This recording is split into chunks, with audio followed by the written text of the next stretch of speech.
నమస్తే. Welcome to our channel. నేను సిరి. జగన్మోహన్ రెడ్డి గారిలో మార్పు వచ్చిందా? లాస్ట్ టైం జరిగిన ఎన్నికల తర్వాత తను ఏదైతే అనుకున్నారో తను అనుకున్నంత రీచ్ అయితే అవ్వలేదు. కేవలం ప్రజలు మాత్రం 11 సీట్లు అంటే 11 స్థానాలకే పరిమితం చేశారు ఆయన్ని. సో దీంతోని జగన్మోహన్ రెడ్డి గారు మళ్ళీ ప్రజల్లోకి రావాలి అని అనుకుంటున్నారు. మరి దీంతోని జగన్మోహన్ రెడ్డి గారు మారాలని అనుకోవాలా లేదా? సో ఈ అంశాన్ని మనకి వివరించడానికి మనతో పాటు ఉన్నారు ప్రముఖ సీనియర్ జర్నలిస్ట్ దుర్గా కుమార్ గారు. నమస్కారం సార్. నమస్కారం మా సిరి, మన వీక్షకులు కూడా నమస్కారం. సార్, ఇప్పుడు చూస్తుంటే ఏంటంటే జగన్మోహన్ రెడ్డి గారిలో మార్పు వచ్చింది అని చెప్పేసి వార్తలు వస్తున్నాయి. ఏంటంటే మనం గతంలో మొన్న జరిగిన ఎన్నికల్లో చూసుకుంటే ప్రజలు మాత్రం కేవలం 11 సీట్లకు మాత్రమే పరిమితం చేశారు. అయితే ఇప్పుడు ఆయన దాంట్లో నుంచి కోలుకోవడానికి మళ్ళీ ప్రజల్లోకి వెళ్ళాలి అని చెప్పేసి అనుకుంటున్నట్టు అని మనకి వార్తలు వస్తున్నాయి. మరి ఇందులో ఎంతవరకు వాస్తవం ఉంది? ఒకవేళ తను ప్రజల్లోకి వెళ్తున్నట్టు అయితే ఇది ఒక మైండ్ గేమ్ అంటారా, లేకపోతే నిజంగా ఆయనలో మార్పు వచ్చేసి ప్రజల వల్ల ఉన్న ఇబ్బందులు తెలుసుకోవాలనుకుంటున్నారా? అసలు ఏ ప్రజానాయకుడైనా ప్రజలతో మమేకమయ్యే గుణం కనుక ఉందనుకోండి, ఏ రోజు కూడా ప్రజలతో కలవకుండా ఉంటే అసలు వాళ్ళు తట్టుకోలేరు. నీళ్ళలోంచి చేప బయటపడితే ఎలా కొట్టుకుంటుందో, ప్రజల్లో నుంచి ప్రజానాయకుడు బయటపడితే అలా గిలగిల్లాడతాడు. మనం ఇది అనేక సందర్భాల్లో మనం చూసాం. గతంలో ఎన్టీ రామారావు గారు, ఆయన జనంలో నుంచి వచ్చాడు, జనంలోనే మమేకమై బతికాడు. తర్వాత రాజశేఖర రెడ్డి, ఇప్పుడు జగన్మోహన్ రెడ్డి గారు తండ్రి గారిని తీసుకున్నాం. ఆయన ప్రతిరోజు ప్రజా దర్బార్ పెట్టేవాడు. ఎట్టి పరిస్థితుల్లోనూ ఆయన ప్రజలను కలవాల్సిందే. పొద్దున్నే 7:30-8 ఆయన కాలకృత్యాలు తెచ్చుకుని ఫ్రెష్ అప్ అయిపోయి రావటం, అందరినీ కలవటం. ఆయన కలవకపోతే అసలు ఆయన రోజు ఉండేది కాదు. ఆయన ప్రతిపక్ష నాయకుడిగా ఉన్నప్పుడు కూడా నేను విలేకరుగా ఆయన రోడ్ నెంబర్ 3లో ఆయన ఇల్లు జూబ్లీహిల్స్లో బంజారాహిల్స్ వెళ్ళితే ఆయన ప్రెస్ కాన్ఫరెన్స్ పెట్టినప్పుడు కూడా విజిటర్స్ కూడా వస్తూ ఉండేవాళ్ళు. ఆ ప్రెస్ కాన్ఫరెన్స్ అవ్వగానే ఆయన కిందకు వచ్చేసి అందరు, అంటే కొంచెం ఎత్తు మీద ఉండేది, ఫస్ట్ ఫ్లోర్ గ్రౌండ్ ఫ్లోర్, వచ్చి అందరినీ కలిసేవాడు. ఆ తర్వాత ఆయన వచ్చే టైంకే ఎవరు వెళ్ళినా కూడా కాఫీయో టీయో ఎవరికి ఏ టైంలో అయినా ఇస్తూ ఉండేవాళ్ళు. అప్పుడు సూర్యుడు అని ఆయనకి అసిస్టెంట్ ఉండేవాడు ఒక అతను, చాలా ఫేమస్ అనమాట. రాజశేఖర రెడ్డి గారు ఎక్కడ ఉంటే సూర్యుడు అక్కడ ఉంటాడు అనమాట. ఆయన నమ్మిన బంటు. అట్లా ఆయన ప్రజల్ని కలవకుండా ఎప్పుడు ఉండేవాడు కాదు. ప్రతిపక్షం నాతో ఏం పని అవుతుందని అడిగేవాడు కాదు. ఎవరన్నా ఆయన పని అవుతుంది చేయాలి అని వస్తే మాత్రం ఆయన వాళ్ళ ఆ సమస్య ఏంటో తీసుకునేవాడు, చదివేవాడు, ఎవరికి చెప్పాలని అడిగేవాడు, ఫోన్ తెప్పించుకుని రిమోట్ ఫోన్తో చేసేవాడు. అట్లా ఉండేది. అట్లా ప్రజలతో మమేకం అవటం అనేది కొత్తగా, అంటే ఆచరించాలి. అంటే దాన్ని ఏమనాలంటే మనము ఆర్టిఫిషియల్గా చేసేది కాదు. ప్రజానాయకుడు అనే వ్యక్తి ఎప్పుడు ప్రజలతో మమేకమయ్యే వ్యక్తి దూరం అయి ఉండలేడమ్మా. గతంలో కూడా అనేక ఎగ్జాంపుల్ జగన్మోహన్ రెడ్డి గారు ఉన్నాడు. ఆయన గతంలో ప్రజల్లోకి వెళ్ళి పాదయాత్ర చేసినప్పుడు తిరిగాడు. కానీ ఒక్కసారి అధికారంలోకి వచ్చిన తర్వాత స్పందన అని, తర్వాత దర్బార్ అని పెట్టాడు. కానీ ఆ రెండు కూడా కొద్ది రోజులు, ఒక 5-6 రోజులు చేశాడు, మూల పడిపోయినాయి.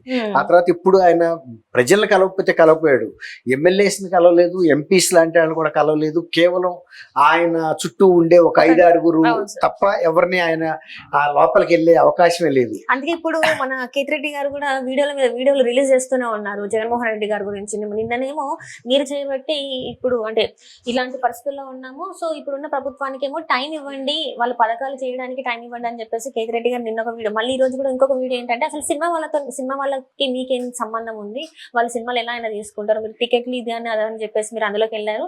ఇప్పుడు ఏమో పరిస్థితి ఇట్లా ఉంది, మీరు చేసిన దాని వల్ల ఈ రోజు ఇట్లా పార్టీ పరిస్థితి ఇట్లా అయిపోయిందని చెప్పి జగన్మోహన్ రెడ్డి గారిని రివర్స్ లో కేతిరెడ్డి గారు తిడుతున్నారు. అంటే వాళ్ళ సొంత పార్టీ నేతలే ఈ రోజు ఆయన మీద విరుచుకుపడుతున్నారు. అంటే ఆయన ఒక్కొక్కటి ఇప్పుడు బయటకు వస్తున్నాయని అనుకోవచ్చా మరి ఆయన చేసినవన్నీ? ఇప్పుడు కేతిరెడ్డి వెంకటరామరెడ్డి గారు నేను కూడా చూశానమ్మా. ఆయన మీరు చెప్పినట్టు ఈయన గురించి అనేక విషయాలు, అంటే ప్రభుత్వం సరైన నిర్ణయాలు తీసుకోలేదు, సరైన పథకాలని అమలు చేయలేదు, ప్రజా వ్యతిరేకమైన పథకాలు అమలు చేశారు.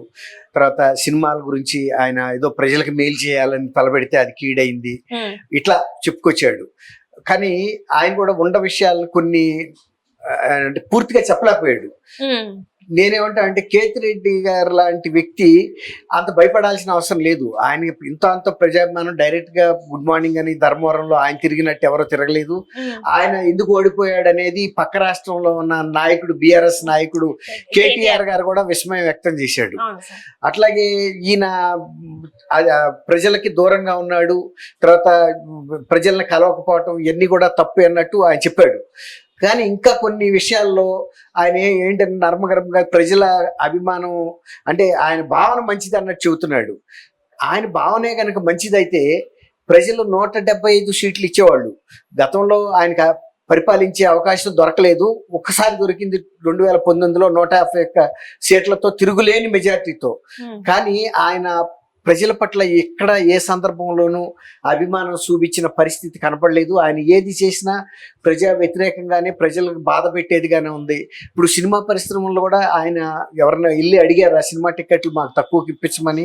అంటే ప్రజలు వాళ్ళు కష్టపడొద్దు, వాళ్ళు అందరికీ సినిమా అందుబాటులో ఉండాలి, ఎందుకంటే పేదలు అయితే ఇంత ఖర్చు పెట్టి సినిమా చూడలేరు అని చెప్పేసి అందుకు ఇలాంటి నిర్ణయం తీసుకున్నారు. కానీ ఇప్పుడు కేతిరెడ్డి గారు ఏమంటున్నారంటే సినిమా ఫ్యాన్స్ ఎవరైనా, హీరో ఫ్యాన్స్ ఎవరైనా కూడా వాళ్ళు బ్లాక్ లో కొనుక్కొని కూడా సినిమా చూస్తారు, దానికి మీకు అసలు అవసరమే లేదు అలాంటిది.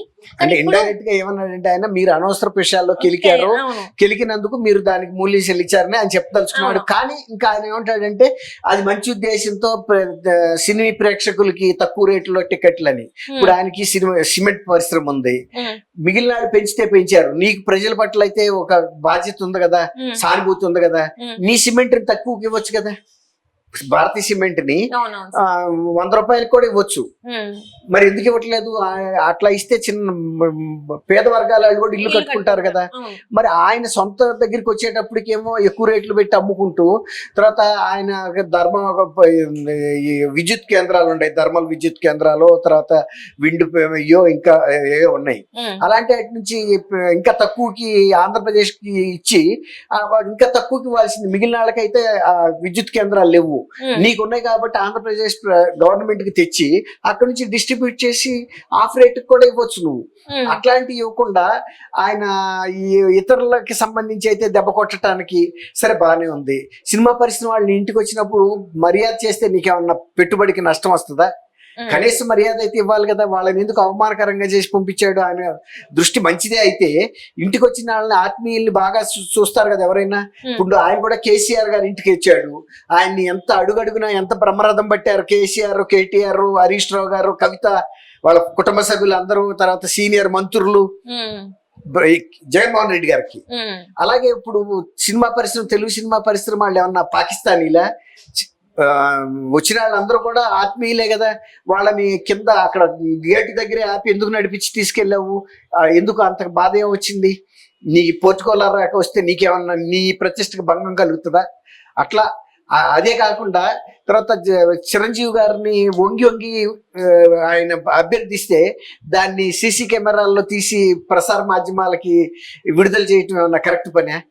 ఈ రకంగా ఆయన భావాన్ని ప్రజలు అర్థం చేసుకున్నారు. ఇతను మంచి భావంలో లేడు, అన్ని వర్గాలని వేధించాలి. సినిమా పరిశ్రమ దాని బతుకు అది బతుకుతుంది. ఈయన వచ్చిన తర్వాత ఏమి ప్రోత్సాహకాలు కూడా అడగలేదు, అడగటానికి వచ్చారు వాళ్ళు. ఏది ఈయన ఇబ్బంది పెట్టిన తర్వాత నా దగ్గరికి వచ్చి అభినందించలేదని ఒక మనసులో కక్ష పెట్టుకుని వాళ్ళ సినిమా పరిశ్రమను దెబ్బకొడితే దెబ్బతినేది అల్లు అరవింద్ గారా, లేకపోతే చిరంజీవి గారా, నాగార్జున, లేకపోతే రామానాయుడు గారి ఫ్యామిలీయా? ఇంకా 24 క్రాఫ్ట్స్ సిబ్బంది ఉన్నారు. ఏ రోజు రెక్కాడితే ఆ రోజు డొక్కాడే కార్మికులు. వాళ్ళను కూడా దెబ్బతీయటానికి ఈయన ప్రయత్నించి, ఇంకా కేతిరెడ్డి గారు ఈయన భావాన్ని అర్థం చేసుకోలేదంటాం తప్పు. కేతిరెడ్డి గారు స్పష్టంగా చెప్పాలి, ఎందుకు భయపడాలి? ఇప్పుడు ప్రజలు మీరు అడిగారు ఇప్పుడు కలుస్తున్నాడా అని. నిన్న గేట్లు తెరిచి కార్యకర్తలను అడిగాడంట ఎలా ఉన్నారు ఏంటని. ఇప్పుడు మనిషి పోయిన తర్వాత కార్యకర్తలను అడిగిన ఆ ధైర్యం రాదు. నువ్వు ఇన్నాళ్ళు అందరినీ దూరంగా పెట్టి నా ప్రతిభతో నేను మాట్లాడే అబద్ధాలతోనే నేను గెలవచ్చు అనుకున్నాడు ఆయన. కానీ అబద్ధాలతో గెలవలేమనేది ఇప్పుడు 2024లో ఆయనకు అర్థమైంది. 2019లో దాన్నే నమ్ముకున్నాడు. ఇప్పుడు ప్రజల కార్యకర్తలు పిలిచినా కూడా అసలు నాయకులే పార్టీ వదిలి వెళ్ళిపోతున్న దశలో ఇంకా కార్యకర్తలు ఎందుకుంటారు? కాబట్టి ఒక వ్యక్తికి ప్రాణం పోయిన తర్వాత ముందు వేసినా ఫలితం ఉండదు. అట్లాగే ప్రజలు, కార్యకర్తల, నాయకులు విశ్వాసం కోల్పోయిన తర్వాత వాళ్ళు పిలిపించి మాట్లాడినా అనుకున్న ఫలితాలు అయితే సాధించలేదు. Thank you so much. Thank you అమ్మా సిరి, మన వీక్షకులు కూడా.